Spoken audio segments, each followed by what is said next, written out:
Un business sans piliers, c'est comme une chaise sans pied, ça ne tient pas debout.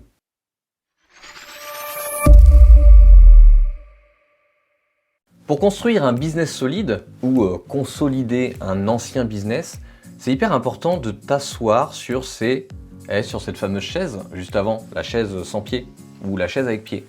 De t'asseoir sur ces trois piliers, les trois piliers que je vais te citer. Et ce sont trois piliers qui sont intimement liés. C'est comme la chaise, si tu enlèves un pied, c'est un peu bancal. Donc il faut absolument que tu te concentres sur ces trois piliers qui sont liés les uns entre les autres, les uns avec les autres. Et de ces trois piliers, en fait, tu vas pouvoir construire des offres qui sont adaptées. De ces trois piliers, tu vas pouvoir créer une stratégie qui est adaptée. Donc non, dans les trois piliers, il n'y a pas ton offre, il n'y a pas ton produit, il n'y a pas de stratégie marketing. C'est vraiment juste des fondamentaux sur lesquels tu vas pouvoir construire quelque chose de solide par la suite. Le premier pilier, c'est le pilier du besoin. Est-ce qu'il existe un besoin sur le marché? Est-ce que tu t'adresses à un réel besoin sur le marché? Et attention, quand je parle de besoin, je ne parle pas de ton idée. Une idée, aussi géniale que tu penses qu'elle l'est, ce n'est qu'une idée, d'accord?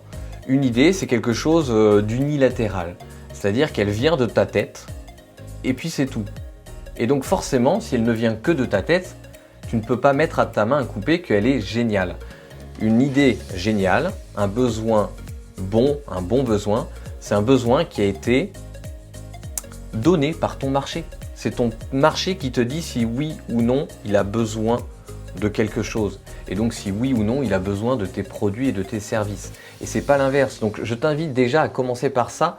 Pose-toi la question, est-ce que ton entreprise, est-ce que tes produits et services, est-ce que l'idée que tu as, le projet que tu as, est-ce qu'il répond à un réel besoin sur le marché? Est-ce que tu es allé vérifier derrière? Est-ce que tu es allé demander tout simplement à ton marché, que ce soit de manière indirecte, en allant regarder, récolter des données que tu trouves, ou alors en allant leur demander directement, est-ce que le besoin a été formulé? Est-ce que tu es là à répondre à un réel besoin sur le marché? J'insiste lourdement dessus parce que on a vite tendance à passer à côté. Tu vois, on a vite tendance à se dire « Mais oui, il y a un besoin, allez, hop, au suivant !» Vérifie. Vraiment, c'est un des piliers fondamentaux, le besoin. Le deuxième besoin, non, pas le deuxième besoin. Le deuxième pilier, c'est le pilier de l'avatar. Qui est ton avatar? Ton avatar, c'est ton client idéal. En fait, ton avatar, c'est une personne fictive qui est basée sur des données réelles. C'est un profil de personne que tu vas construire. C'est le profil idéal dans ton marché. Tu vois, tu as un marché, tu vises un certain marché. Mais dans ce marché, quel est le profil idéal? Quel est celui que tu veux attirer à toi? C'est un peu comme le profil idéal de l'élève. Et bien voilà, il est parmi les élèves de la classe, mais il n'est pas forcément dans chacun des élèves. Bon bref, tu récupères des données réelles et tu en fais un personnage pseudo-fictif. Et tu dois le voir comme ton meilleur ami business. Moi, je le compare souvent à ça. C'est ton meilleur ami business. C'est-à-dire que c'est une seule et unique personne à qui tu vas t'adresser, une personne que tu connais bien et que tu cherches constamment à mieux connaître. Parce que plus tu connais ton avatar client, plus tu connais ton meilleur ami business et plus c'est facile de lui vendre. Donc, tu te doutes bien que si tu réponds à un besoin et que tu connais bien ton avatar client, franchement, ça aide. C'est quand même beaucoup plus facile d'aller aider ton pote, ton meilleur pote sur un truc dont il a besoin, que plutôt d'aller aider un inconnu dans la rue qui n'a pas du tout besoin de ce que tu lui proposes. Hein, c'est logique? Ok. Et troisième chose, le positionnement. Le positionnement, c'est quoi? C'est ce qui fait que tu vas être vu comme quelqu'un ou une entreprise en tout cas, une marque qui est unique. Ton positionnement, c'est ce qui va te permettre de te différencier sur le marché parce que, évidemment, si tu t'adresses à un besoin existant, que tu apprends à mieux connaître ton avatar, tu te doutes bien que tu n'es pas le premier sur le marché. Donc c'est plutôt une bonne nouvelle. Si tu n'es pas le premier sur le marché, c'est que derrière, il y a une demande, il y a du besoin et donc c'est très bien. Par contre, ça veut dire que forcément, il y a de la concurrence. Et donc s'il y a de la concurrence, tu dois trouver un moyen d'être unique, tu dois trouver un moyen de te positionner.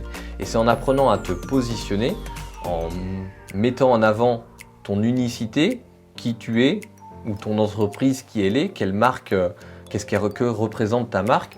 C'est comme ça que tu vas pouvoir construire un écosystème où les gens viendront pour toi, pour ton entreprise, pour ce que tu proposes. Et voilà, donc tu comprends que les 3 piliers essentiels, et donc c'est une symbiose entre les 3 que tu dois chercher à avoir, c'est d'identifier un réel besoin, de savoir qui est ton avatar et de construire un positionnement qui soit pertinent, un positionnement qui fasse sens pour ton entreprise et qui va te permettre d'avancer. Avec ces 3 piliers, tu vas pouvoir construire des offres beaucoup plus facilement, parce que si tu sais qui sont les gens en face, quels besoins ils ont, créer un produit, créer un service, créer une offre, ça devient beaucoup plus facile. Et surtout si en plus tu t'appuies derrière sur le positionnement que tu as mis en place. Pareil pour toutes tes stratégies marketing. À partir du moment où tu sais quel positionnement tu as, à qui tu t'adresses, où est-ce que sont les gens, qu'est-ce qu'ils veulent, à quel moment, c'est beaucoup plus facile de leur proposer et de mettre en place une stratégie qui soit cohérente et de ne pas forcément t'appuyer sur les dernières techniques à la mode et de plutôt t'appuyer sur des techniques qui fonctionnent pour toi dans ton cas précis et pour le besoin que tu vises. Si jamais tu es arrivé par hasard sur cette vidéo, je t'invite à regarder les autres parce qu'elles ont été créées dans une petite playlist sur la page d'accueil qui a pour vocation de te faire mieux comprendre l'univers du laboratoire du web.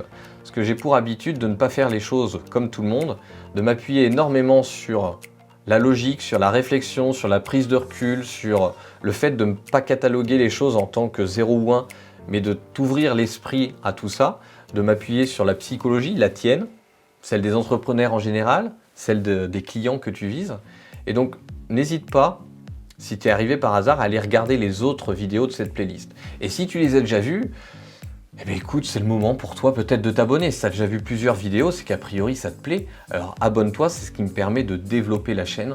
Tu peux aussi aller voir d'autres playlists que j'ai créées sur comment trouver plus de clients, comment générer plus d'argent ou plus de marge, comment optimiser ton temps, etc. Tout un tas de choses qui sont hyper intéressantes quand tu es entrepreneur. Je te laisse faire ton choix et je te dis à tout de suite. Ciao!